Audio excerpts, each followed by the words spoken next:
Hello and welcome to APES Lessons to Go. I'm Mr. Dove, and today we'll be looking at, can we increase food production further? Some of the risks, benefits, and the idea of sustainability as we move forward into the future.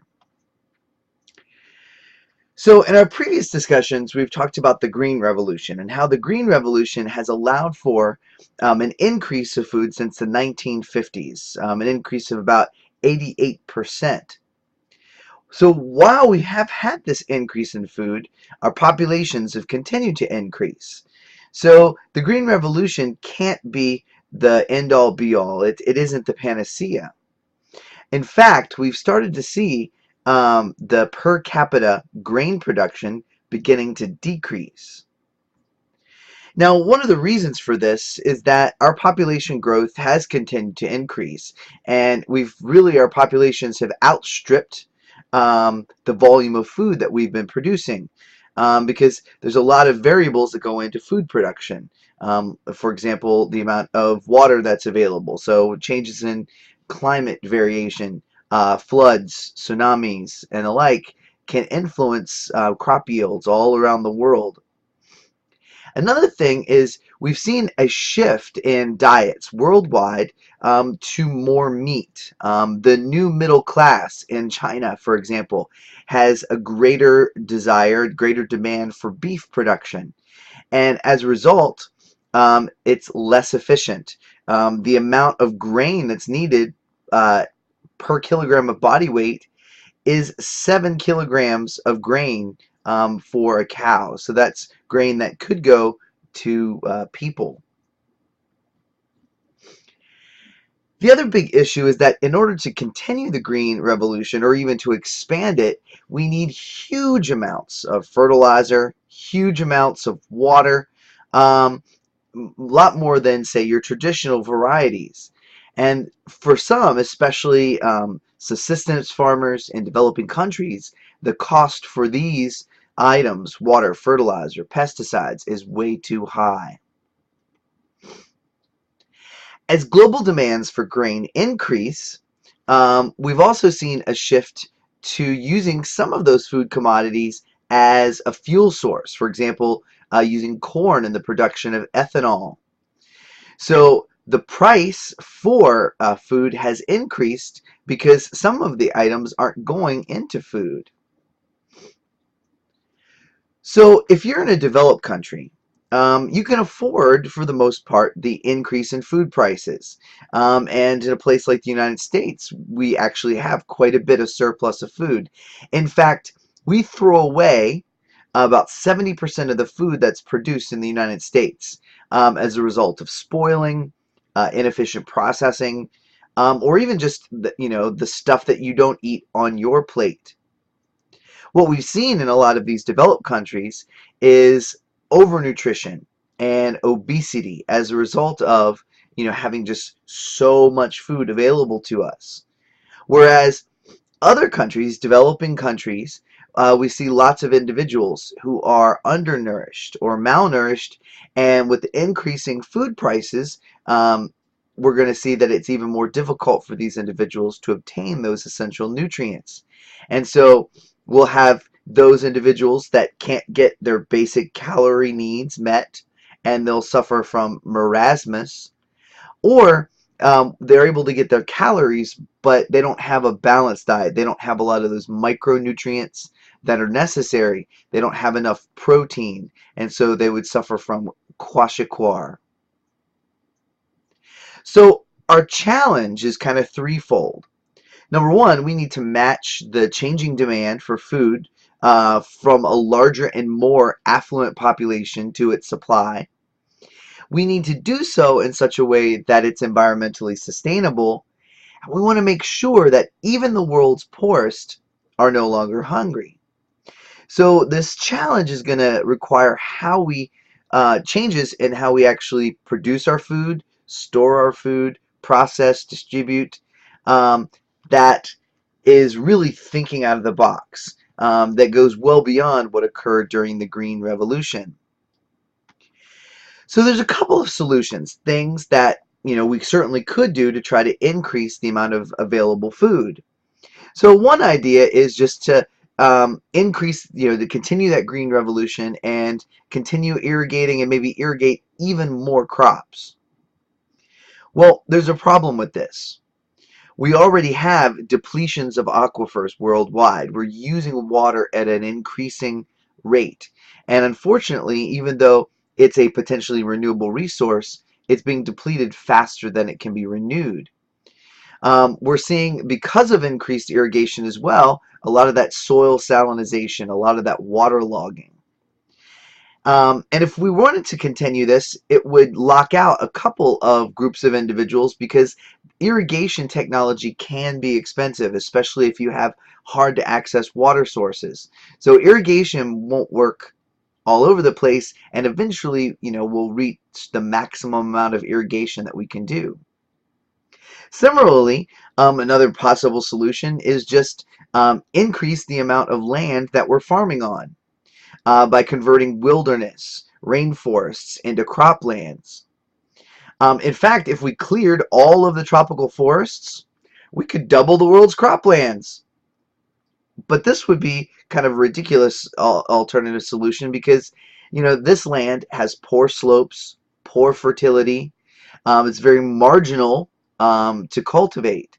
And of course, if you're eliminating those tropical rainforests, you're getting rid of all of that biodiversity that's essential for maintaining a healthy ecosystem. So perhaps we have to innovate and go outside of just traditional agriculture. One potential solution is using things like hydroponics and aquaponics. The nice thing about something like hydroponics or aquaponics is you don't have to use as much water and fertilization. Hydroponics or vertical farming allows for us to grow our plants without the use of soil. You can grow a whole lot on less land because things are being grown vertically. With aquaponics, you're farming along with fish. And you can kind of create a natural relationship between these things. They're going to produce a lot of nitrates in their waste, which then can be cycled back through the system and used as fertilizer. And so you're able to not only grow fish, but also have a quality crop that are growing. So you're kind of doing a new polyculture, for example. A big difficulty for this is that it requires a lot of specialized training and specialized equipment that can be expensive. So that's going to lock out certain individuals and certain groups because we need, money and training in order to be able to accomplish this. Another potential option is to use more urban areas to grow food. Currently, there's over 800 million urban gardens. But it's estimated that there's at least 50% more of the total area in many cities that are vacant or public lands that could be used for producing food. Not only would that reduce the amount of energy it would take to distribute the food to cities, but also, if possible, and you're able to install, like say, rooftop gardens, you have a way then to further insulate buildings so that there's a minimal need for heating and cooling, which is going to reduce the amount of energy needed to sustain those buildings. Another potential option is just simply moving down the food chain, changing how we eat. While meat and meat products are a good source of protein, the way that a lot of our meat products are produced are in factory-like production facilities. And this arrangement can cause several different problems. For one, there are potentially poor conditions for animals. Because they live in close proximity, there's a greater chance for disease transmission.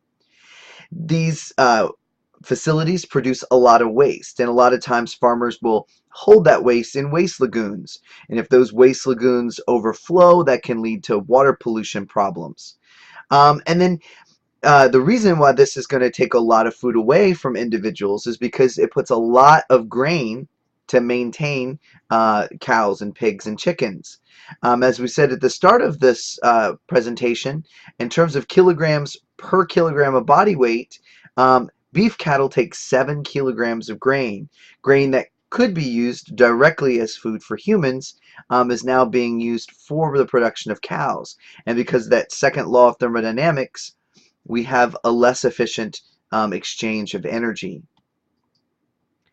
Some people think that aquaculture is the answer. Growing and harvesting fish and shellfish in ponds and irrigation ditches or coastal lagoons does produce a lot of food in a very small space. It doesn't use a lot of fossil fuels, which is nice, and you can make a lot of money with this. The problem is it does take a lot of land to be able to produce food this way overall. We're once again going to produce a lot of waste. Those fish are going to produce a lot of waste that in a concentrated area can actually be considered a pollutant.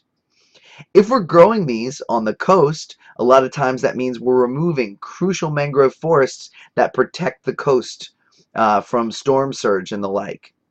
And then once again, because we're creating a position where we're putting organisms in close proximity, they're going to be vulnerable to disease.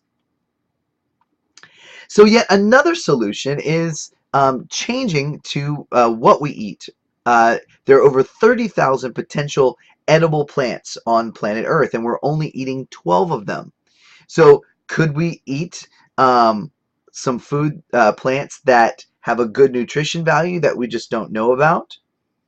There are several groups that are saying that we should change to eating micro livestock. Insects provide lots of protein. There's actually a really good TED Talk on this that I'll put a link to. And it's a reasonable thing because insects are very efficient in how they obtain their nutrients and process that into body tissues. But would people eat them? Finally, our final solution is turn to science. A lot of people believe that science is the answer to our food woes by using genetic engineering to produce improved crops and improved animal species. For example, here we have what they call a sumo salmon. By putting the genes of various salmon as well as a freshwater eel, we're able to produce a fish that grows much larger in a shorter period of time than its natural brethren. Or by inserting genes into plants, we're able to yield greater amounts, make them pest resistant so that we don't lose them to pests.